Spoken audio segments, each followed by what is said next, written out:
Ah, Mekai. Dengan dada fia.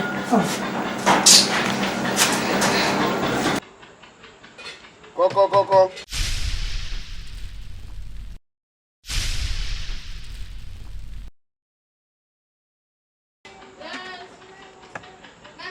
Anye.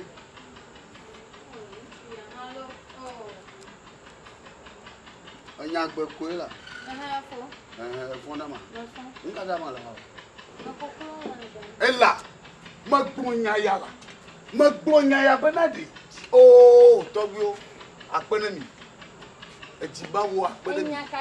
Magbonya ya. Koklo nye na bua. Yi madana la. Acho de ka koklo nga mla pomo. Me ha jiji wusan do. Ozubo ye dana la. Agbeko. Nyaka glonele. Enyi ava fle koklo na le costo. He dada ma. Ovazo po. Lek enyi nwa koklo figamela. So. Oh, nga la. Nchuya. Ai. Kwa koklo la to ve mapo. Ko ve mapo. Nkonya na ndalo. Na banye tonyi wa ko ve mapo ya lo. Megbona. Togbe wa awo togbe mi la gbe lo. Nchuya pande. Eka me ndanku. Sese. Ma bu la. Mo gbonya. Ma bo. Nga ma bo. Onya me dare joji ha. Enla ya pe fi ke fi abe wo pe kokolo na. Enla ya. To ma bo. Pon la oda. Enla ya pe fi ke. Me pe bo fi ke ba afore. Afo mele mu.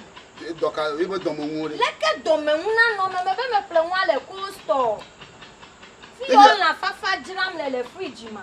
Fi mo pon. Ibo jure na le kokla se. Agbeko nmo kata mele mu. Ma gbo koklo ba du da. Iba du ni. Pe ya. Ko gbe to me ga ndaga la fe na.